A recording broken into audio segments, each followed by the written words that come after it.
మనం ఐపీఎల్లో విరాట్ కోహ్లీని అదేవిధంగా ఆర్సీబీని ఈ రెండింటిని కూడా విడివిడిగా చూడలేం కదా.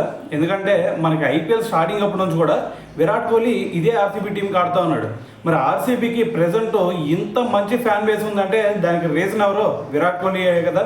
అయితే మరి విరాట్ కోహ్లీ ఆర్సీబీకి ఎంతో చేశాడు కానీ ఒకే ఒక్క టైటిల్ అయితే అందించలేకపోయాడు. సో మరి లాస్ట్ ఇయర్ అది వచ్చింది అనుకోండి, అది పక్కన పెట్టయితే మరి అతను 2019లో చూసుకుంటే అతను అండర్లోనే ఇది విరాట్ కోహ్లీ కెప్టెన్గా ఉన్నప్పుడు ఆర్సీబీ టీము దారుణమైన ప్రదర్శన కనపరిచింది. ఎందుకంటే ఏకంగా సీజన్లో 14 మ్యాచ్లు ఆడితే వాళ్ళు గెలిచింది కేవలం 5 మ్యాచ్లు. మరి ఇంత దారుణమైన ప్రదర్శన ఇచ్చిందని చెప్పేసి మరి టీం మేనేజ్మెంట్ కూడా ఒక చేంజ్ చేయాలనుకుందనమాట. అయితే ఆ చేంజ్ ఏంటంటే కెప్టెన్గా విరాట్ కోహ్లీని పక్కన పెట్టేసి అతని ప్లేస్లో కెప్టెన్గా పార్థివ్ పటేల్ని పెట్టాలి అని చెప్పేసి అనుకుందంట. మరి ఇది నీకెక్కడ తెలుసు భయ్యా అనే డౌట్ నీకు రావచ్చు. సో దాని గురించి నేను చెప్పడం కాదు, మనకి మోయిన్ అలీయే రీసెంట్గా చెప్పాడు అనమాట. అయితే మరి ఇటువైపు పార్థివ్ పటేల్ బ్రెయిన్ చూసుకుంటే మంచి క్రికెటింగ్ బ్రెయిన్, అందుకని చెప్పేసి పార్థివ్ పటేల్ని కెప్టెన్ చేయాలనుకున్నారు.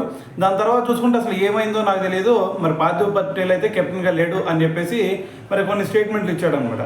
అయితే మరి దాంతోపాటు మనకి 2021లో చూసుకుంటే మరి విరాట్ కోహ్లీ అండర్లో మరి టైటిల్ రావట్లేదని చెప్పేసి సో మరి అయితే అతను కెప్టెన్గా అయితే పక్కనకి వెళ్ళిపోవడం జరిగిందనమాట. అయితే మరి దాని తర్వాత వచ్చిన రజత్ పటిదార్ సో మరి లాస్ట్ ఇయర్ చూసుకుంటే 2025 సీజన్లో ఏదైతే ఆర్సీబీకి ఒక టైటిల్ కల ఉందో సో దాన్ని లాస్ట్ ఇయర్ నెరవేర్చి తీర్చిపెట్టాడు అనమాట.